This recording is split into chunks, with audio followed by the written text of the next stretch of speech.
में प्लेटफॉर्म के द्वारा जो टेस्ट सीरीज लाई गई है बीपीएससी टीचर भर्ती के लिए, उसका प्रैक्टिस सेट नंबर 20 का जो जीएस का पोर्शन, जनरल साइंस का पोर्शन है, जनरल नॉलेज का पोर्शन है, उसको सॉल्व करेंगे। तो इसमें जो क्वेश्चन है 1 से लेकर 50 तक मैथ और रीजनिंग है, उसका मैंने दूसरा वीडियो में सॉल्व कर रखा है। इसका लिंक नीचे दिया हुआ है, वहाँ पर जाकर आप देख सकते हैं। तो चलिए शुरू करते हैं 51वां क्वेश्चन से। पहला 51वां क्वेश्चन है, खाद्य पदार्थ में प्रोटीन की जांच के समय खाद्य पदार्थ बैंगनी रंग का हो जाता है क्योंकि कॉपर सल्फेट लाल रंग का होता है तथा पेप्टाइड बंध के साथ अभिक्रिया के साथ बैंगनी रंग बन जाता है। अभिकर्मक मेथिल ऑरेंज पीले रंग का है तथा उसका रंग बदलकर बैंगनी आसान से हो जाता है। खाद्य पदार्थ में पेप्टाइड बंध की उपस्थिति होती है। ये सही है, खाद्य पदार्थ में पेप्टाइड बंध होता है, प्रोटीन जो कि एक प्रोटीन का एक प्रकार है, इसके कारण बैंगनी रंग आपको मिलता है।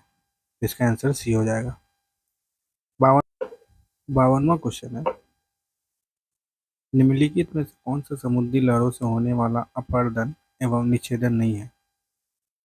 तो खारी चट्टान का होता है, ढेर का भी होता है, मेहराब का भी होता है, पर लोएश इसका नहीं होता है। 53वां क्वेश्चन है, वायुमंडल के इस परत में उल्का पिंड जल जाते हैं। तो उल्का पिंड जो आते हैं, जो हमारे कुछ उसमें से कण अर्थ में, मतलब हमारे पृथ्वी के अंदर, एटमॉस्फेयर के अंदर, वायुमंडल के अंदर आ भी जाते हैं, और उसमें से अधिकतर जल जाते हैं। कहाँ? मध्य मंडल में जल जाते हैं वो, मतलब मेसोस्फीयर में वो जल जाते हैं। 54वां क्वेश्चन है, लद्दाख में स्थित पृथ्वी की सबसे ठंडी बसी हुई आबादी का जगह का नाम क्या है? उसका नाम है द्रास। 55वां क्वेश्चन है, जब कोई वस्तु वृत्तीय पथ पर गति करता है तो घूर्णन करती हुई वस्तु को केंद्र की ओर जो बल लगता है, केंद्र की ओर जो बल लगता है उसे कहा जाता है सेंट्रीपेटल फोर्स, मतलब कि अभिकेंद्रीय बल। 56वां क्वेश्चन है, निम्नलिखित में से कौन से सर्वाहारी है और सबको दोनों खा सकता है? तो कौवा है, सुअर, मनुष्य। मनुष्य आप देखते हैं कुछ भी खा लेता है, सुअर भी उसी तरह का है, कौवा भी उसी तरह का है, तो इसका आंसर ये हो जाएगा। 57वां क्वेश्चन है, निम्नलिखित में से कौन सा न्यूटन की गति के तीसरे नियम के उदाहरण है? जब बस अचानक चलती है तब यात्रियों को पीछे की ओर झटका लगता है। ये न्यूटन का पहला नियम के हिसाब से, कहने में झटका उसे इसलिए लग रहा है क्योंकि यात्री बैठे रहना चाहते हैं, पर अचानक बस चल गई है तो इसलिए वो झटका लग रहा है। तो पहला रॉकेट लॉन्च होना, ये बिल्कुल तीसरा नियम का है, क्योंकि रॉकेट लॉन्च होता है, देखते हैं ऊपर जाता है तो फोर्स वो नीचे लगाता है, जो फोर्स नीचे लगाया तो यही फोर्स उसको ऊपर लगाया, जिसके कारण वो आगे भागता है। तो बी इसका आंसर हो जाएगा। 58वां क्वेश्चन है, निम्नलिखित में से कौन ठोस, द्रव और गैस तीनों अवस्था में पाए जाते हैं? तो अधातु लोग किसी भी अवस्था में, तो तीनों में पाए जा सकते हैं आपको। 59वां क्वेश्चन है, व्हिटकर द्वारा प्रतिपादित 5 किंगडम क्लासिफिकेशन में निम्न में से कौन सा समूह शामिल नहीं है? तो फंगाई है, प्रोटिस्टा है, एमिलिया है, पर प्रोटोजोआ नहीं है। 60वां क्वेश्चन है, सिनेमार किस धातु का अयस्क है? तो ये पारा, मतलब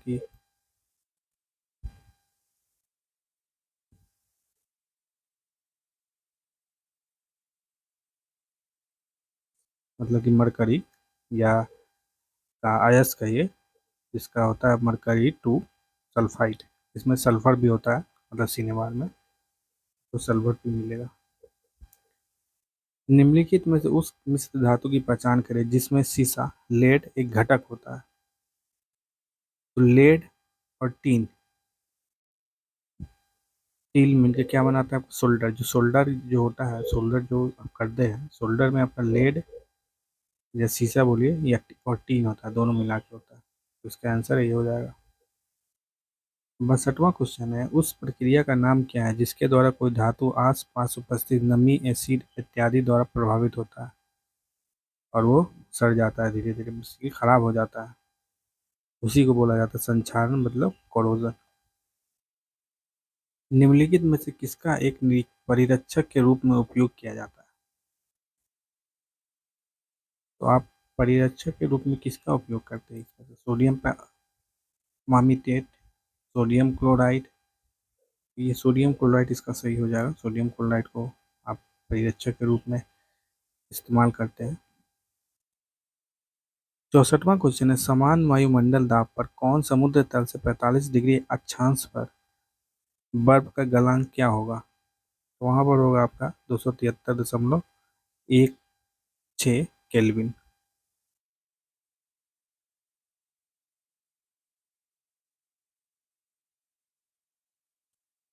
65वां क्वेश्चन है, पशु कोशिकाओं में निम्नलिखित में से कौन सी कोशिका का कचरा निपटान कोशिका अंग है? लाइसोसोम ही आपका पूरा कचरा निपटान करता है, यही खत्म कर देता है बेसिकली। ये फट गया तो पूरा सेल खराब हो गया, सेल खा जाता है मतलब, तो कचरे को भी खा जाता है। 66वां क्वेश्चन है, किसी स्क्रीन पर बनी छवि को डैश छवि कहा जाता है, जबकि एक समतल दर्पण द्वारा बनाई गई छवि को डैश छवि कहा जाता है। तो स्क्रीन पे जो छवि बनती है वो वास्तविक छवि होती है, और जो समतल दर्पण होता है, ये समतल दर्पण आप जो मैक्सिमम टाइम यूज करते हैं वो आपके पीछे बनता है, इमेज है ना, दर्पण के अंदर में बनता है एक तरह से, तो इसीलिए वो आभासी हो गया। इसका आंसर सी हो जाएगा। 67वां क्वेश्चन है, विद्युत सेल के प्रतीक में मोटी छोटी निम्न में से किसका निरूपण करती है? तो ये ऋणात्मक टर्मिनल मतलब निगेटिव टर्मिनल के बारे में बताती है, मोटी और छोटी जो होती है। 68वां क्वेश्चन है, उस अलैंगिक प्रजनन को जिसमें जड़ों, तनों, पत्तियों और कलियों से नए पौधे तैयार किए जाते हैं, किस नाम से जाना जाता है? उसे वानस्पतिक प्रजनन बोला जाता है। 69वां क्वेश्चन है, कौन सी ग्रंथि ऐसी कार्टिसोल पैदा करती है जिसे अक्सर मनुष्य में तनाव हार्मोन के रूप में जाना जाता है? तो ये होता है एड्रेनल ग्लैंड, जो कि अभी किडनी के ऊपर होता है। किडनी जो होता है ना आपके शरीर के पीछे में होता है, शरीर में दो होते हैं किडनी, तो उसके ऊपर में एक ग्लैंड होता है जिसे अधिवृक्क ग्रंथि या एड्रेनल ग्लैंड बोलते हैं। यही एक फ्लाइट एंड फ्राइट हार्मोन निकालता है ना, ये तनाव हार्मोन है, मतलब आपको गुस्सा आ गया ये तो तुरंत में ही आप गर्म गर्म मिजाज कर देगा, दिमाग गर्म कर देगा एकदम, यही वो इसी का काम है। इसको कंट्रोल कीजिए, आपका जीवन बीपी कंट्रोल रहेगा। 70वां क्वेश्चन है, निम्नलिखित घरेलू वस्तुओं में से किन में से सल्फ्यूरिक एसिड होता है? तो कौन से वस्तु में होता है? आपका बैटरी में होता है सल्फ्यूरिक एसिड। टूथपेस्ट में फ्लोरीन होता है।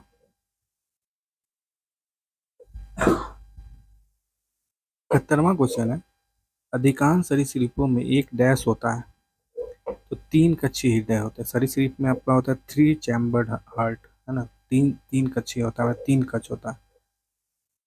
72वां क्वेश्चन है, निम्नलिखित में से क्या गुरुत्व के कारण त्वरण के मान को प्रभावित नहीं करता है? तो द्रव्यमान है। 73वां क्वेश्चन है, पेप्टिक अल्सर के लिए कौन सा जीवाणु जिम्मेदार है? तो पेप्टिक अल्सर होता है उसके लिए आपका हेलिकोबैक्टर पाइलोरी एक जीवाणु है, इसी के कारण आपको, जिसको एच पाइलोरी भी बोलते हैं, बैक्टीरिया है जो पेट में होता है, पेप्टिक अल्सर एच पाइलोरी के कारण होता है। 74वां क्वेश्चन है, निम्नलिखित में से कौन सी मृदा संरक्षण की एक विधि है? मृदा संरक्षण करना, तो वन उन्मूलन बिल्कुल नहीं, अत्यधिक रगड़ना नहीं, भूस्खलन इससे भी नहीं होगा, छाद से होता है मृदा संरक्षण। 75वां क्वेश्चन है, पौधे में लचीलापन के लिए कौन सा ऊतक जिम्मेदार है? तो कॉलन काइमा।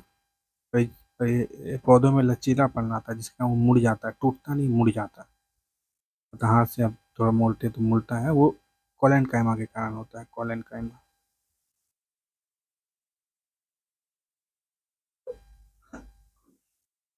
76वां क्वेश्चन है, बिजली गड़गड़ाहट की आवाज उसकी चमक से काफी बाद में सुनाई देती है। इससे क्या ज्ञात होता है? इससे ये ज्ञात होता है जो गड़गड़ाहट के बाद आपको कौन सी चीज बाद में सुनाई दे रही है? चमक पहले सुनाई दे रही है, चमक पहले दिखाई दे रही है, क्योंकि लाइट ज्यादा गति से मतलब चलता है। तो प्रकाश की गति, ध्वनि की गति मतलब, और मतलब चमक आपको पहले दिखाई मतलब कि चमक की या प्रकाश की गति ज्यादा है, और सुनाई बाद में दे रहा मतलब कि ध्वनि की गति कम है। ठीक, इसका एक ऑप्शन देख लीजिए, ध्वनि की गति प्रकाश की गति से काफी कम है, बिल्कुल सही है, तभी आप ध्वनि की गति, ध्वनि बाद में सुन रहे हैं। इसका आंसर ये हो जाएगा। 77वां क्वेश्चन है, कौन सा पारिस्थितिकी तंत्र का एक जैविक घटक है? तो घास एक जैविक घटक है ना, बायो है, इसी से आप, इसी के ऊपर जाता है चीजें। 78वां क्वेश्चन है, जटिल खाद्य पदार्थ की सहायता से सरल खाद्य पदार्थों में विघटित हो जाते हैं, वो एंजाइम्स होते हैं। एंजाइम्स के कारण जटिल जो खाद्य पदार्थ होते हैं, एंजाइम डाल दिया, एंजाइम के हेल्प से उसको छोटे छोटे पदार्थ में तोड़ दिया जाता है, जिसके कारण वो उसका पचाना और आसान हो जाए। 79वां क्वेश्चन है, स्वपोषी जीवों की ऊर्जा और कार्बन आवश्यकताओं को डैश द्वारा पूरा किया जाता है? तो प्रकाश संश्लेषण के द्वारा पूरा किया जाता है।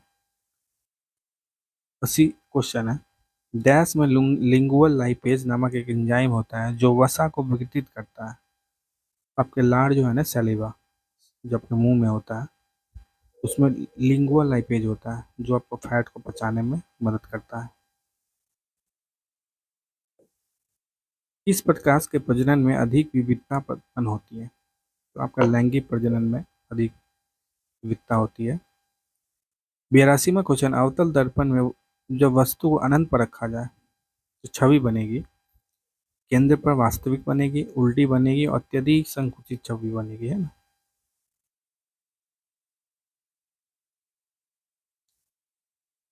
83वां क्वेश्चन है, वे अम्ल जिसमें हाइड्रोजन के साथ ऑक्सीजन के अतिरिक्त अन्य अधात्विक तत्व होते हैं, वो क्या कहलाते हैं? वो हाइड्रासीड कहलाते हैं। मतलब ऑक्सीजन के अलावा कुछ भी चीज तत्व हो जाए हाइड्रोजन के साथ, तो वो अम्ल कहलाते हैं, हाइड्रा एसिड।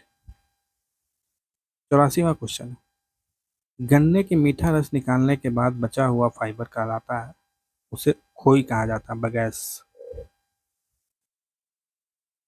85वां क्वेश्चन है, निम्नलिखित में से किस उत्तक में कठोर कोशिका भित्ति पाई जाती है?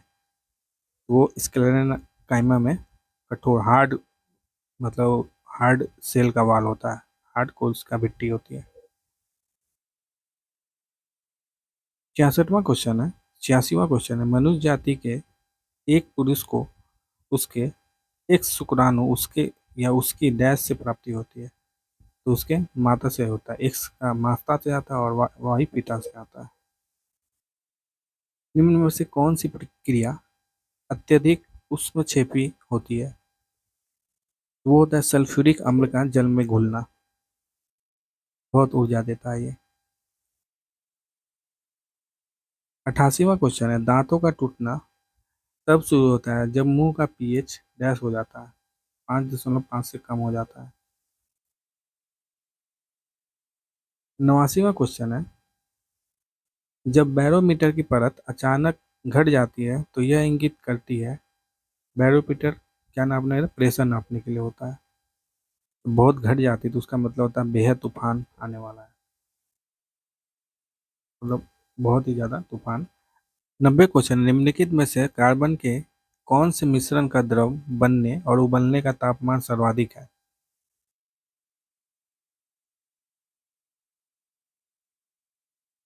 एसिटिक एसिड का।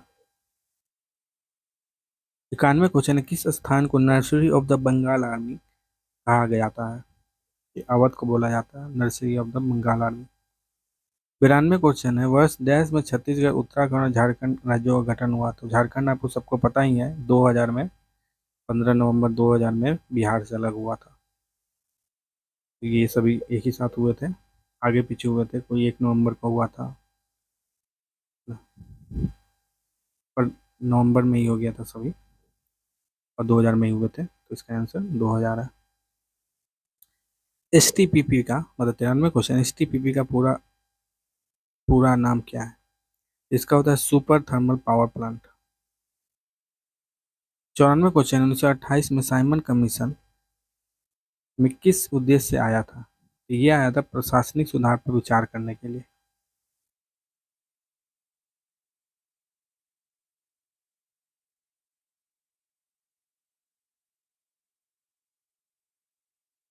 95 क्वेश्चन है, आत्मीय सभा के संस्थापक कौन थे? तो ये थे राजा राम मोहन राय। 96 क्वेश्चन है, मुगल बादशाह जहांगीर ने आत्मकथा तुजू के जहांगीरी किस भाषा में लिखी? तो फारसी में लिखा था, पर्शियन में लिखा था। 97 क्वेश्चन, 1953 में गठित राज्य पुनर्गठन आयोग के अध्यक्ष निम्न में से कौन से थे? 53 में जो गठित थी राज्य पुनर्गठन आयोग, मतलब स्टेट रीऑर्गेनाइजेशन कमीशन, उसके जो अध्यक्ष थे सैयद फजल अली थे। 98 क्वेश्चन, उस व्यक्ति का चयन करें जो इस समूह का नहीं है।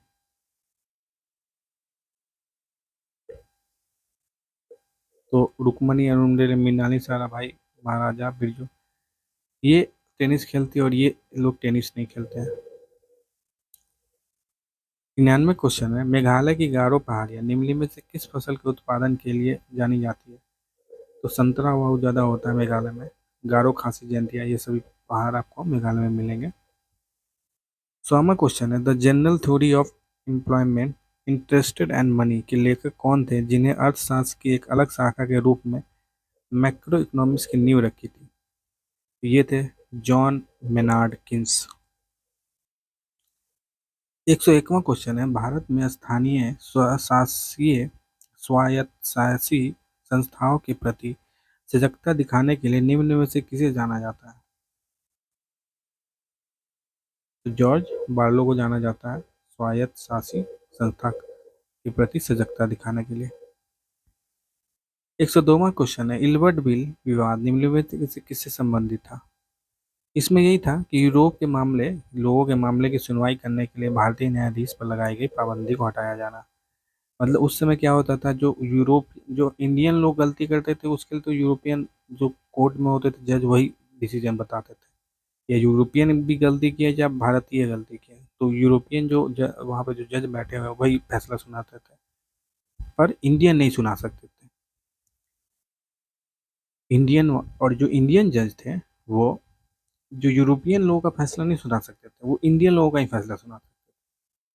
मतलब समझ रहे हैं, यूरोपियन दोनों का फैसला सुना सकते थे, यूरोपियन लोग गलती किया या इंडियन लोग, भारतीय लोग, पर इंडियन लोग बस इंडियन लोग का फैसला सुना सकते थे, यूरोपियन की गलती का नहीं फैसला सुना सकते थे। इसी के खिलाफ इनवर्ट बिल आया था, मतलब ये भारत के पक्ष के लिए, भारत की अच्छा भारतीयों की अच्छाई के लिए आया था, पर इसीलिए इसका विरोध किया गया यूरोपियन के द्वारा। कैसे अब इंडियन लोग एक यूरोपियन की गलती को गलत ठहराएंगे, तो इसका भारी विरोध हुआ, बाद में इसे वापस लेना भी पड़ा। 103वां क्वेश्चन है, अशोक के शिलालेख के में प्रयुक्त लिपि निम्न में से कौन था? तो ये सभी थी, ब्राह्मी था, खरोष्टी था, अरमाइक था। इंडिया में अधिकतर ब्राह्मी मिलती है। 104वां क्वेश्चन है, हड़प्पा सभ्यता से संबंधित सभी तथ्यों की पहचान करना में। तो नगरीय सभ्यता थी, बिल्कुल सही था। ये मतलब उस जमाने का नदी, रोड के किनारे नालियाँ बनी होती थी, तो नगरीय व्यवस्था थी। कांस्य युगीन था, बिल्कुल सही है। आग ऐतिहासिक सभ्यता, बिल्कुल सही, तो इसका आंसर डी हो जाएगा। 105वां क्वेश्चन, निम्न में से संविधान के किस अनुच्छेद के तहत एक सरदार जी कृपान की धारण कर सकता है? तो ये है अनुच्छेद नंबर 25। जो भी आपका रिलीजन है वो उसको आप आराम से फॉलो कर सकते हैं, और जो रिलीजन बोलता है उसको आप बिना किसी दूसरे को हार्म किए हुए आराम से उसको फॉलो कर सकते हैं। 106वां क्वेश्चन है, वर्ष में सिंघल को श्रीलंका में एकमात्र आधिकारिक भाषा के रूप में मान्यता देने के लिए एक अधिनियम पारित किया गया था। ये वर्ष था 1956, बन गई थी राष्ट्रीय आधिकारिक भाषा श्रीलंका की। 107वां क्वेश्चन है, स्विट्जरलैंड की राजधानी कौन सी है? तो स्विट्जरलैंड की राजधानी बर्न है, और वहां पे बहुत इंपॉर्टेंट एक जगह है जिनेवा। 108वां क्वेश्चन, निम्नलिखित कार्यों में से कौन सा कार्य स्थानीय स्वशासन से संबंधित नहीं है? तो जन स्वास्थ्य देखना है, स्वास्थ्य का प्रबंध देखना है, जन योग उपयोगी भी देखना है, लोक व्यवस्था का अनुरक्षण, ऐसा नहीं है, अनुरक्षण जैसा कुछ नहीं है।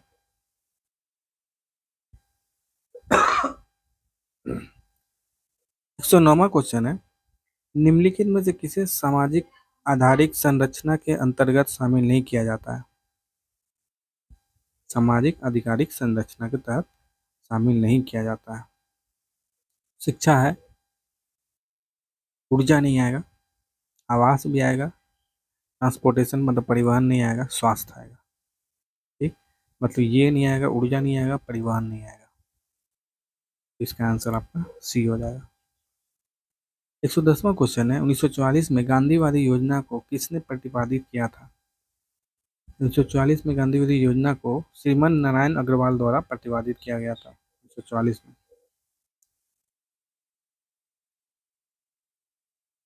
111वां क्वेश्चन, निम्नलिखित में से कौन सा एक सूचकांक भारत में गरीबी की तीव्रता को माप के लिए सबसे उपयुक्त है?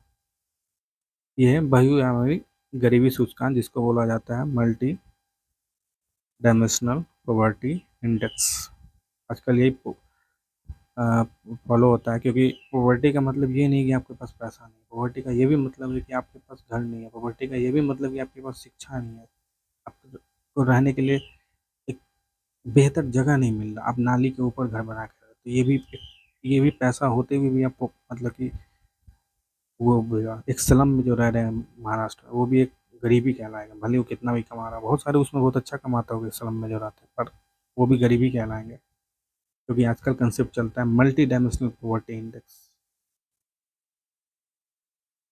112वां क्वेश्चन है, ताप्ती नदी का उद्गम स्थल कहाँ है? तो सतपुड़ा में है ताप्ती नदी, और ये बहती है और जाके गिर जाती है अरबियन सी में, मतलब कि अरब सागर में। 113वां क्वेश्चन है, रात्रि के समय आकाश में मौजूद सबसे चमकीला ग्रह कौन सा है? यही है आपका शुक्र, इसे वेनस कहा जाता है। मरकरी वेनस दूसरा ग्रह है, सूर्य से दूसरा ग्रह है ये। 114वां क्वेश्चन है, भारत सरकार ने नारकोटिक्स कंट्रोल ब्यूरो का गठन किस वर्ष किया था? तो ये 1986 में किया गया था, एनसीबी का गठन, नारकोटिक्स कंट्रोल ब्यूरो। 115वां क्वेश्चन है, भारतीय संविधान के किन दो अनुच्छेदों में न्यायिक समीक्षा की शक्ति को सर्वाधिक स्पष्ट रूप से बताया गया है? मतलब जुडिशियल रिव्यू इसको बोला जाता है, न्यायिक समीक्षा। तो ये हमारे अनुच्छेद नंबर 32, जिसको भीमराव अम्बेडकर के जी के द्वारा संविधान की आत्मा बोला गया, और एक आर्टिकल 226। और इस दोनों के तहत आपका अगर कोई फंडामेंटल राइट मतलब मौलिक अधिकार हनन होता है, तो आप सीधे सुप्रीम कोर्ट में 32 के अनुसार जा सकते हैं, और हाई कोर्ट में 226 के अनुसार जा सकते हैं। 116वां क्वेश्चन है, मालवा के पठार में उत्तर पश्चिम में स्थित पर्वत श्रृंखलाओं को क्या बोला जाता है? तो मालवा के पठार में जो है ना, वो आपको अरावली आता है, अरावली रेंज आता है।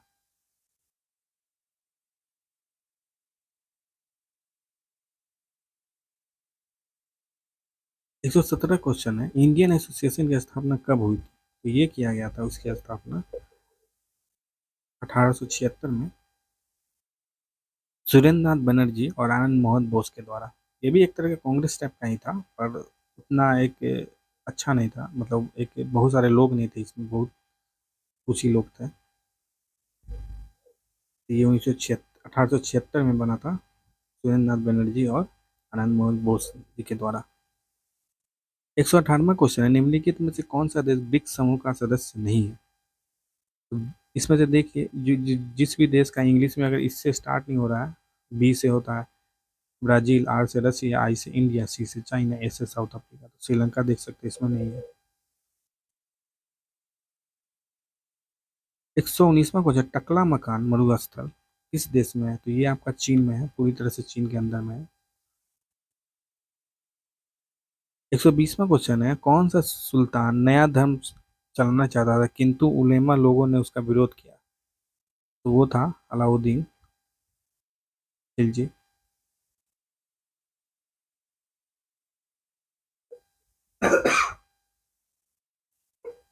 121वां क्वेश्चन, मुगल सम्राट अकबर ने किस स्थान पर इबादत खाना का निर्माण किया था? तो ये फतेहपुर सिकरी, जो अकबर ने अपनी राजधानी बनाई थी फतेहपुर सिकरी, वहाँ पर इबादत खाना 1875 में लाया था, जहाँ पे धर्म वाले लोग आकर डिस्कशन करते थे, धर्म से रिलेटेड जो भी बातें होती थी। 112वां क्वेश्चन है, सर्वप्रथम किसने 1857 के विद्रोह को भारत का प्रथम स्वतंत्रता संग्राम कहा है? तो ये वीडी सावरकर के द्वारा बोला गया है। 1857 जो विद्रोह हुआ था उसको इंडिया का फर्स्ट इंडिपेंडेंस रिवॉल्ट बोला गया है। 123वां क्वेश्चन है, निम्न में से किसे फ्रांसीसी साम्यवाद का जनक माना जाता है? तो ये है सेंट साइमन, फ्रांसीसी साम्यवाद का जनक। 124वां क्वेश्चन, निम्नलिखित में से किस नदी पर हीराकुंड बहुउद्देशीय परियोजना का निर्माण हुआ है? तो ये महानदी है, उड़ीसा में, वहाँ पर ही आपका हीराकुंड मल्टी पर्पस परियोजना है, हाइड्रो वो जो परियोजना है। 125वां क्वेश्चन है, राष्ट्रीय आय लेखांकन में आधार वर्ष का अर्थ है जिस वर्ष की कीमतों का उपयोग वास्तविक जीडीपी की गणना के लिए किया जाता है। तो वही होता है बेस ईयर, है ना, जैसे अभी 2012 के आसपास 2012 माना गया है। 126वां क्वेश्चन है, पुलकेशिन प्रथम और पुलकेशिन द्वितीय नामक शासक डैश से संबंधित है? तो ये भी चालुक्य थे, चालुक्य वंश से संबंधित है। और पुलकेशिन दो को नरसिंह वर्मन वन था, नरसिंह वर्मन एक, जो कि पल्लव का राजा था, पल्लव डायनेस्टी का, पल्लव साम्राज्य का राजा था नरसिंह वर्मन एक, इसने इसको हरा दिया था पुलकेशिन दो का। ये बहुत ही फेमस चीज़ है, इसको ये भी एग्जाम में पूछता है, इसलिए याद रखें। और पुलकेशिन दो ने किसको हराया था? हर्षवर्धन को हराया था, जिसका नाम बहुत लोग जानते हैं, कन्नौज का हर्षवर्धन। 127वां क्वेश्चन है, निम्नलिखित में से कौन सा पुस्तक मौलाना अबुल कलाम आजाद द्वारा लिखित है? तो उन्होंने इंडिया विंस फ्रीडम लिखा है। अबुल कलाम आजाद भारत के, आज़ाद भारत के पहले शिक्षा मंत्री और कांग्रेस के सबसे ज़्यादा लंबे समय तक प्रेसिडेंट, मतलब कि अध्यक्ष रहने वाले आदमी थे, सबसे कम उम्र में बनने वाले आदमी थे यही अबुल कलाम आजाद। 128वां क्वेश्चन है, केंद्रीय सरकार का उच्चतम सिविल अधिकारी कौन होता है? तो ये सचिव हो सकता है, जो आईएएस लोग बनते हैं जो भी, वो अधिकतर तक मंत्रिमंडल सचिव तक जा सकते हैं। 129वां क्वेश्चन, इंडो चाइना को किस देश ने अपने उपनिवेश के रूप में विकसित किया? ये फ्रांस के द्वारा विकसित किया गया। 130वां क्वेश्चन है, गुट निरपेक्ष आंदोलन का पहला शिखर सम्मेलन कहाँ हुआ था? तो ये हुआ था यूगोस्लाविया में, और यहीं पे एक तरह से गुट निरपेक्ष नॉन अलाइन मूवमेंट जो था ना, एनएम की नींव रखी गई थी। हंगरी डैश की राजधानी है, हंगरी की राजधानी क्या है? तो हंगरी की राजधानी बुडापेस्ट है, यूरोप का एक देश है। 132वां क्वेश्चन है, प्रत्येक को उसकी क्षमता के अनुसार डैश के स्थान पर प्रत्येक को उसकी आवश्यकता के अनुसार, यह सिद्धांत निम्नलिखित में से किसका है? तो ये साम्यवाद का है। 133वां क्वेश्चन है, ग्राम पंचायत के सरकारी पदाधिकारी कौन है? तो सरकारी पदाधिकारी को पंचायत सेवक बोला जाता है। 134वां क्वेश्चन है, फिलाडेल्फिया का प्रथम सम्मेलन किस वर्ष हुआ था? तो ये हुआ था 1774 में। 135वां क्वेश्चन है, भारत में किन राज्य क्षेत्रों में के किसानों ने खेती के आधुनिक तरीके का सबसे पहले प्रयोग किया है? तो आप देख ही सकते हो ऊपर का जो भाग है हमारा, और जो आजकल करोड़पति है वहाँ पे किसान लोग, पंजाब, हरियाणा, उत्तर प्रदेश, पश्चिम उत्तर प्रदेश, जो दिल्ली की साइड का है। 136वां क्वेश्चन, हीन और महायान किस धर्म के पंथ है? तो ये बौद्ध धर्म के पंथ है, हीनयान महायान, हीनयान महायान। 137वां क्वेश्चन है, बिहार में पहला कांग्रेसी मंत्रिमंडल का गठन कब हुआ था? तो ये हुआ था 20 जुलाई 1937 को कांग्रेसी मंत्रिमंडल का पहली बार गठन बिहार में। 138वां क्वेश्चन है, बिहार के पहले भारतीय प्रधानमंत्री मुख्यमंत्री कौन थे? तो देखिए, आज़ादी से पहले जो लोग बनते थे ना, स्टेट के भी मतलब कि राज्य के भी, जिसको आज हम बोलते हैं मुख्यमंत्री, पर उस समय उनको प्रधानमंत्री ही बोला जाता था। आज तो प्रधानमंत्री हम देश के जो राजा होते हैं उनको बोलते थे, पर उस समय देश का था राजा, अंग्रेज होता था देश का जो रूलर। तो उस समय प्रधानमंत्री उसी समय बोल दिया जाता था जो राज्य के राजा होते थे, जो राज्य को देखते थे। तो पहले प्रधानमंत्री या मुख्यमंत्री बोलिए, वो मोहम्मद यूनिस था। ज़्यादा दिन रहा नहीं है, उसके बाद सिर्फ किसी बने थे। कौन से देश 139 में कौन से देश संयुक्त राष्ट्र संघ की सुरक्षा परिषद के अस्थायी सदस्य हैं? देखिए, जो लोग वर्ल्ड वॉर 2 जीते थे ये सभी अस्थायी सदस्य हैं, उससे भी याद कर सकते हैं अगर आपको पता हो। जैसे यूएसए, यूके, यूके मतलब जो लंदन है, जो ब्रिटेन है वो वाला यूके, फिर रूस, रसिया, फिर फ्रांस और चाइना, ये सभी परमानेंट मेंबर है। उसके अलावा 10 नॉन परमानेंट मेंबर होते हैं सुरक्षा परिषद में। टोटल मिला के सुरक्षा परिषद में 15 मेंबर होते हैं। 5 होते हैं परमानेंट मतलब कि अस्थायी होते हैं, हमेशा ये लोग होते हैं जिनके पास वीटो पावर है। इसमें से एक आदमी भी कोई बिल के या कोई भी चीज़ पास कराना है उसके अगेंस्ट में एक भी आदमी बोल दिया ना, तो मतलब पूरा सबका गया धरा सब पानी पी जाएगा। 140वां क्वेश्चन है, निम्नलिखित में से कौन सही सुमेलित है? उष्णकटिबंधीय सदाबहार, आर्द्र पर्णपाती, तो ये तराई क्षेत्र में हमारे बिहार में मिलनी यही चीज़ है,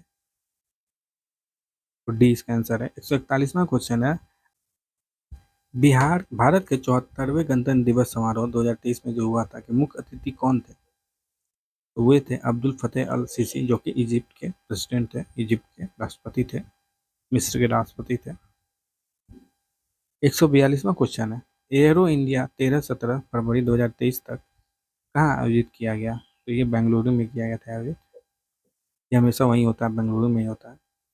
143वां क्वेश्चन है, फरवरी 2023 में सर्वश्रेष्ठ फीफा पुरुष खिलाड़ी 2022 का पुरस्कार किसने जीता? तो ये लियोनेल मेसी को मिला था। 144वां क्वेश्चन है, गणतंत्र दिवस 2023 सर्वश्रेष्ठ मार्चिंग दल किसे घोषित किया गया है? तो ये सीआरपीएफ को घोषित किया गया। 145वां क्वेश्चन है, 24 फरवरी 2023 को इसरो ने चंद्रयान 3 मिशन के लिए किस इंजन का सफलतापूर्वक परीक्षण किया? तो क्रायोजेनिक इंजन का सफलतापूर्वक परीक्षण किया गया है चंद्रयान 3 मिशन के लिए।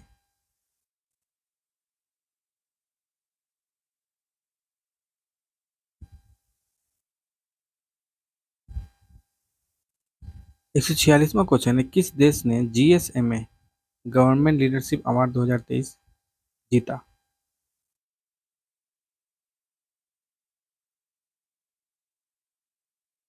तो ये भारत के द्वारा जीता गया है। 147वां क्वेश्चन है, 23 जनवरी 2023 को नेताजी सुभाष चंद्र बोस को जयंती के अवसर पर किस केंद्र शासित प्रदेश के 21 द्वीपों का नाम परमवीर चक्र विजेताओं के नाम पर रख दिया? ये देखिए, ये हमारा भारत का निचला भाग है, केरल है इधर, तमिलनाडु इधर है, इधर में अंडमान निकोबार आइलैंड द्वीप आता है, तो इसी पर 21 द्वीपों का नाम सुभाष चंद्र बोस के नाम पे रख दिया गया, मतलब परमवीर चक्र विजेताओं के नाम पर रख दिया गया था इस साल 2023 में। 148वां क्वेश्चन है, पुरुष एकल ऑस्ट्रेलियन ओपन 2023 का खिताब किसने जीता? तो ये नोवाक जोकोविच के द्वारा जीता गया ऑस्ट्रेलियन ओपन। 149वां क्वेश्चन है, रिस्ट एथोड एंड ऑटोबायोग्राफी के लेखक और सह लेखक कौन है? ये गुंडप्पा रंगनाथन विश्वनाथ और आर कौशी के द्वारा लिखा गया ये। 150वां क्वेश्चन है, केंद्र सरकार ने किसे national technical research organisation NTRO का अध्यक्ष नियुक्त किया है? तो ये किया गया अरुण सिन्हा को एनटीआरओ का अध्यक्ष नियुक्त किया गया है। तो ये था आपका 150 क्वेश्चन सेट नंबर 20 का। तो ऐसे ही और वीडियो देखने के लिए आप हमारे चैनल पर जा सकते हैं, प्लेलिस्ट में जा सकते हैं दूसरे सेट का सॉल्यूशन देखने के लिए। अगर आपको ये वीडियो अच्छा लगा, आपको ये समझ में आया, अच्छा लग रहा, तो इसको वीडियो को लाइक कर दीजिए, शेयर कर दीजिए, चैनल को सब्सक्राइब कर दीजिए और हमारे साथ ऐसी ही और चीज़ देखने के लिए बने रहें। चलिए मिलते हैं अगले वीडियो में, तब तक के लिए नमस्कार।